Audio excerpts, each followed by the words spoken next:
Oh, hello. So, in a move surprising to no one, I thought about some strange things. And then I thought about telling other people about them. And so that's what I'm going to do. I feel like this is the proper use of the internet because I remember when the internet was good, you're supposed to just make stuff and show it to people. And that's it. All right. The other day, I took my cub and we went and saw the new Miyazaki movie. And on a scale from Spirited Away, my favorite one, to probably Porco Rosso, my least favorite one, I put it right in the middle of the pack. It's right there with like Nausicaa, maybe Ponyo. Pretty okay. I mean, still elevated above. Well, I went to the movie theater. I took some money. I spent some money. I took some time. Anyway, I'm sitting in the theater watching this, and I start, the mind drifts, and your imagination prevails. I start thinking about things, and what I start thinking about is the cosmos and the experience of time. Now, I know that the Theosophists, back when they formulated their concept of magic or whatever fairy worlds, they were into the idea of a higher spatial dimension. So we live in a three-dimensional reality in which, you can move up, down, side to side, and then forward in time, exclusively forward in time. And the idea is that we can look at the circle and know everything about it. The circle is a two-dimensional object on a page. It has length and width but no height, or height and width but no length. It's missing one that we have.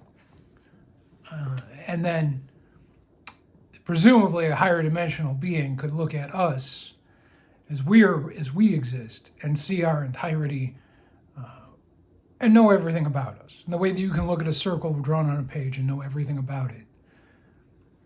Maybe there are beings of a higher spatial dimension that can see everything about us with just a glance and understand it, can measure, and maybe they deal with us in the way that we deal with geometric shapes. They were a subject of intense interest by Greek weirdos and contemporary architects.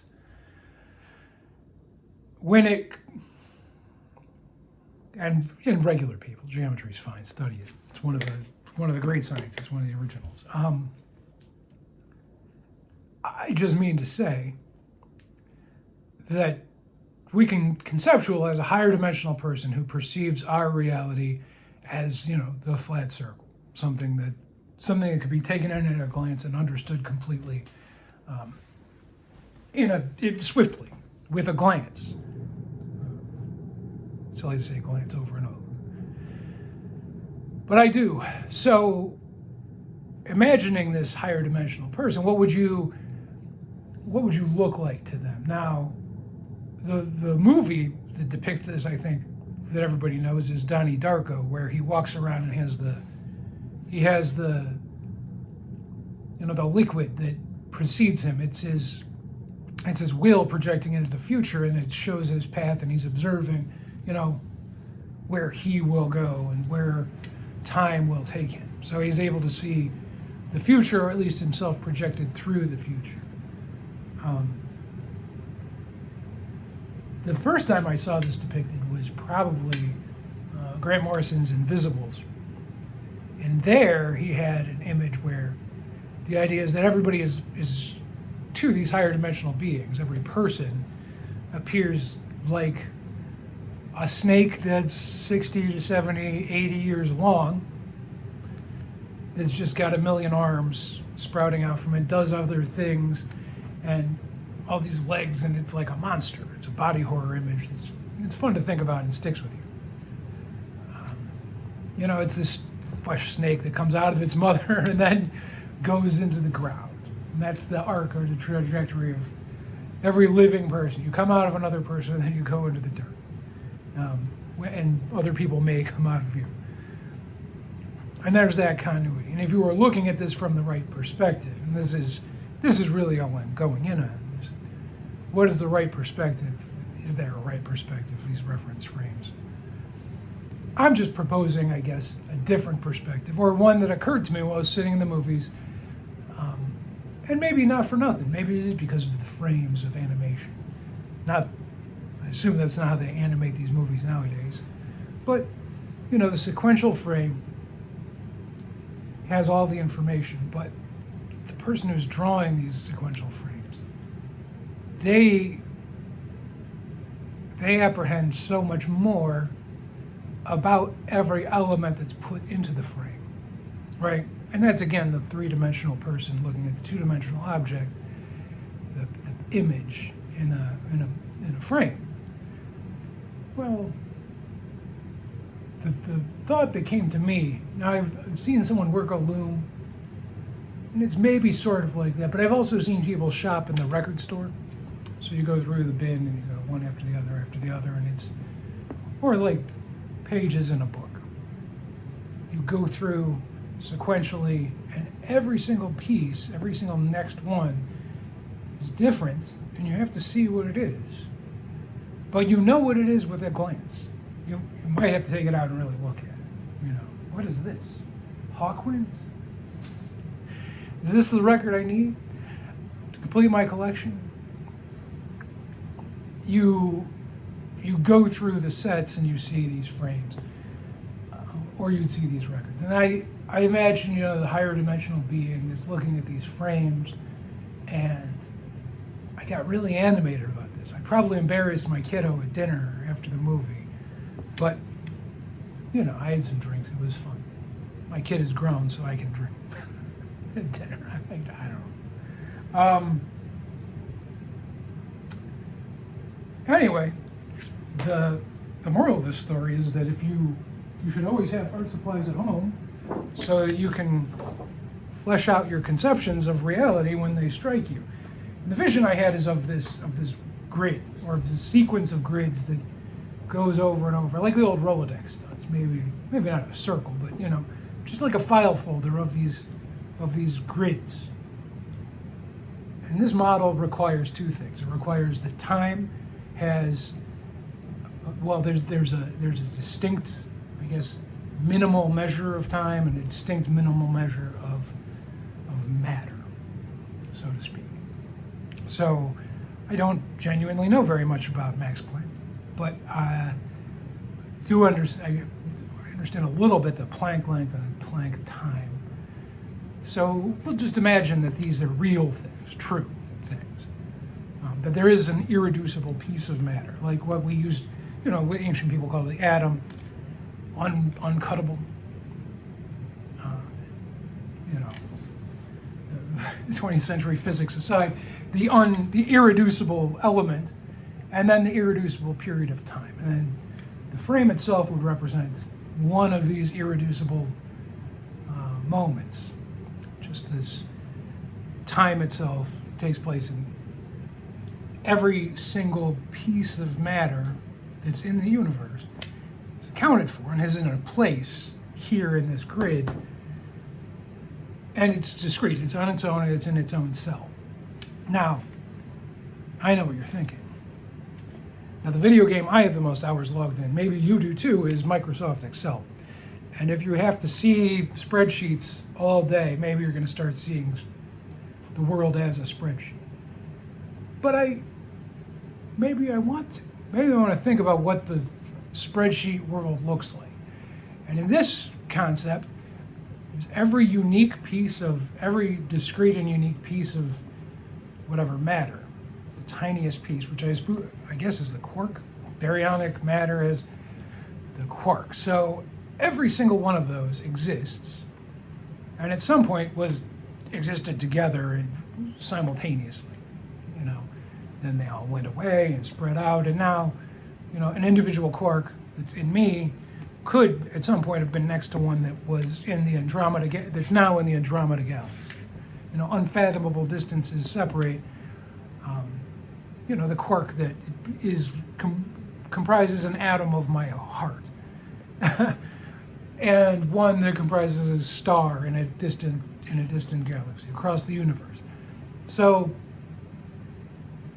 But at some point, those were touching because everything was touching everything else. I mean, that's presented. So maybe this isn't really cosmology if I'm just recapitulating Big Bang Theory, but at the same time, I'm just speculating on a hypothesis, as they say. So if everything expands outward, these forces that interact, these forces that act upon every individual piece, every individual iota of material reality, they compound. They compound like formulas in an Excel worksheet, where this particular quark is referenced by not just every other quark that it interacts with directly, but everyone it used to interact with historically, because there's a relationship that transcends time. And I don't mean that there's like the spooky action at a distance. I mean that even if they were together, and I don't think that quarks bump into each other. Maybe they do, maybe they actually can touch, but they interact with each other and meaningfully and right up front, but then that carries forward and then it compounds, and those interactions echo down through time, right? And as they grow more distance, maybe those interactions mean less and less. They're referenced less. That particular formula is referenced less. So on page 7 of the spreadsheet, they're all next to each other. On page 7 million of the spreadsheet, it's a big one.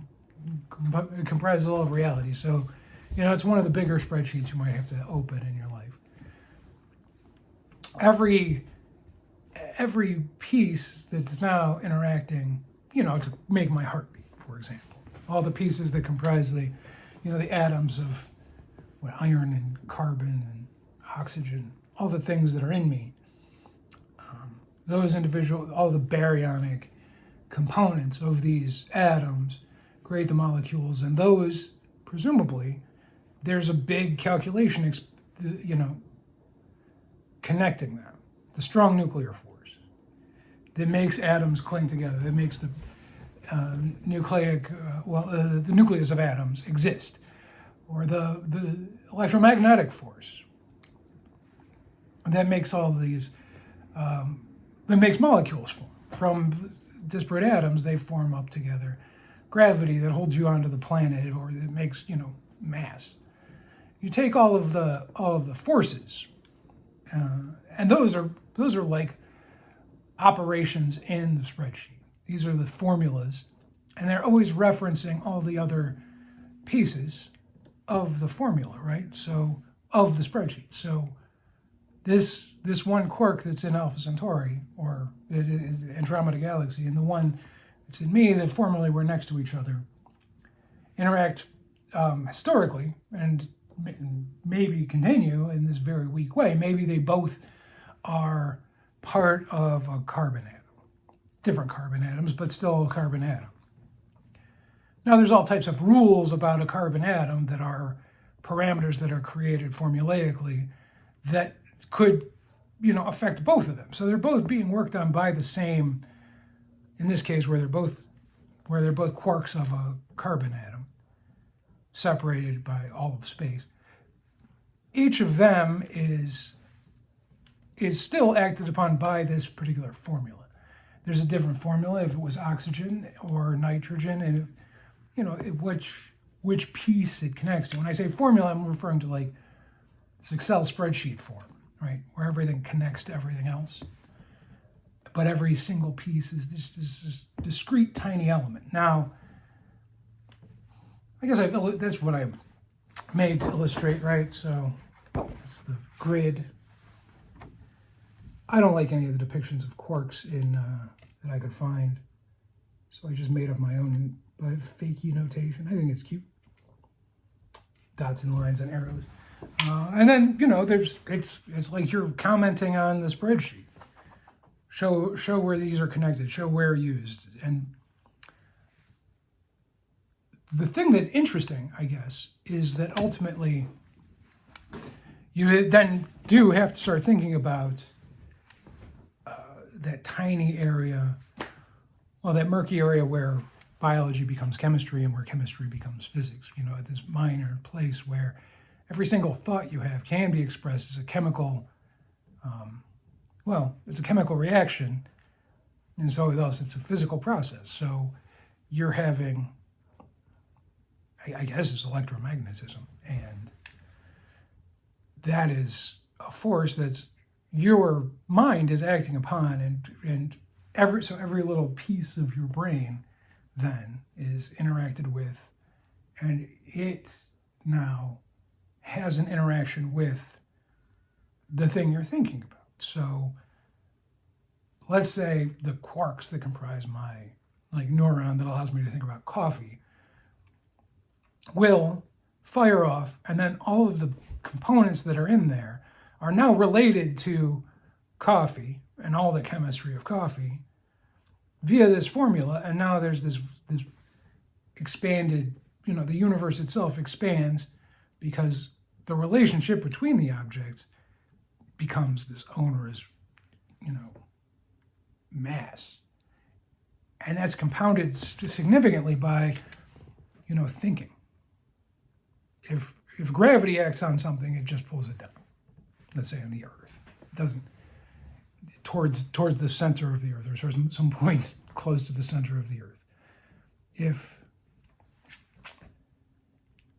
If thought acts on something, it doesn't seem to have a visible consequence, but it does invisibly, let me state it in my theorizing, speculating upon a hypothesis, as they say. Consciousness, or the ability to think and notice things, will create and compound the amount of interactions between, the quarks, the baryons. It's such a compounding factor where it creates so many more relationships that thought and consideration, and then categorization of the relationships, knowledge itself, sapience, that generates whole new layers of interaction between all things that I want to now think about as its own basic force that governs reality, like gravity, or the force that makes atoms have nucleuses. What if that's the case? What if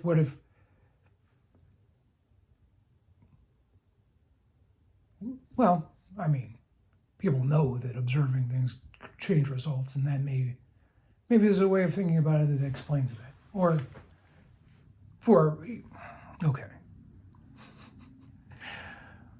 I am not and never will be a scientist. This is purely a narrative exercise where I'm interested in thinking about reality and why it is the way it is, and if I could describe it a different way. I'd be curious if a physicist or a scientist had an opinion on this, or could comment, I guess, discuss it with me. I don't mind being wrong. I just like to know how I am wrong, if I am. But again, maybe this is novel, maybe it's very interesting. I'm just throwing it out there. And then I made this image. Look at it again. Look at it. It's very crude, of course, but I'm nothing if not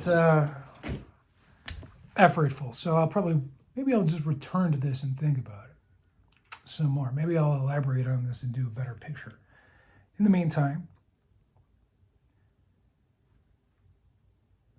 hopefully this will remind you of a time when people made their own web pages, didn't have social media, and when you had to spell out your craziness all on your own web page in the hopes that you would make an impression that people would pay attention to, even slightly. I miss those days. I miss when the internet was more fun. So this is my homage to the 90s, I guess. Thank you.